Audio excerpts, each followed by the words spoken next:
Now, today's topic is past indefinite tense. The past tense refers to events and actions that happened in an earlier time or in the past.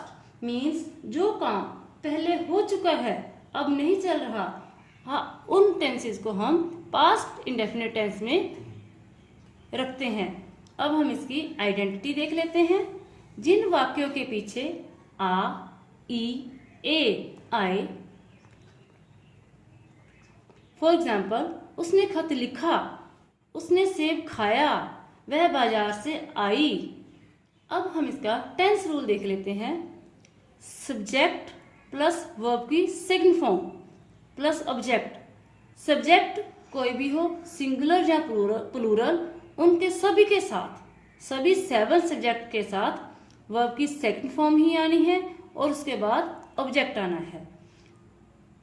For example उसने खत लिखा, ही rot a letter, यहाँ जे second form का use हुआ है। उसने सेब खाया, he ate an apple. Write first form है, उसकी second form wrote, third form written. Eat first form होती है, ate second form, eaten third form होती है। जो टेंस रूल होता है वही एक्टिव वॉइस का रूल होता है। अब हम इसका पैसिव वॉइस रूल देख लेते हैं।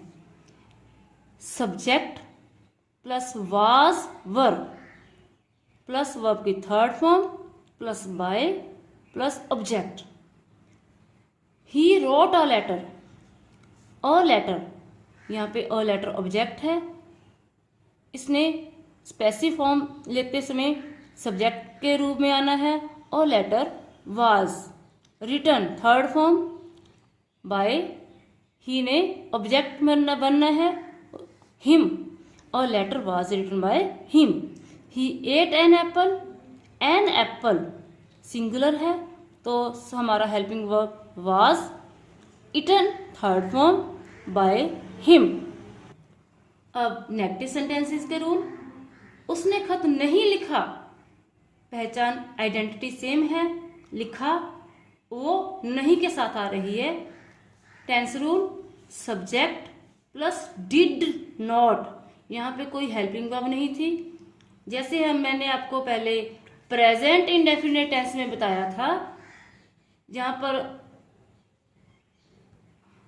वहां पर हमने डू और does as a helping verb use किए थे और यहाँ पर सेकंड फॉर्म होने के कारण did as a helping verb use होगी।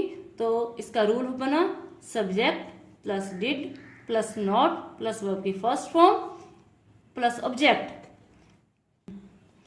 क्योंकि ये डिड है ना, जो डिड है वो पहले से ही सेकंड फॉर्म है और एक सेंटेंस में 2 सेकंड फॉर्म नहीं आते तो डिड के साथ फर्स्ट फॉर्म का यूज होता है।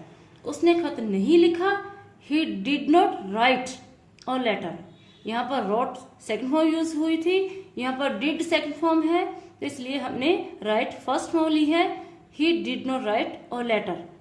उन्होंने सेब नहीं खाए, they did not eat apples. अब जो टेंस रूल होता है वही एक्टिव वॉइस का रूल होता है। अब हम इसको एक्टिव वॉइस के रूल को पैसिव वॉइस में चेंज करते हैं। उसका रूल है subject plus was verb plus not, उसके साथ वर्ब की third form plus by plus object. He did not write a letter was not written by him.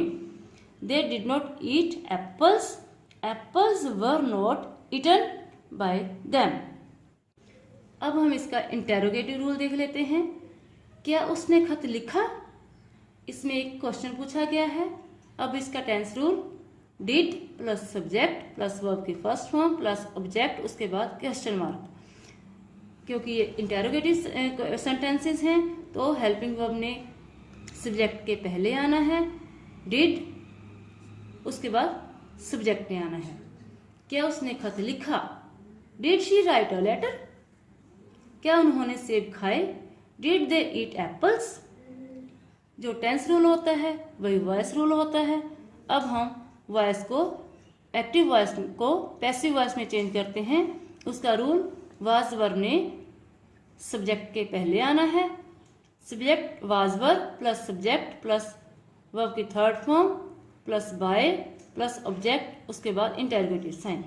Did she write a letter?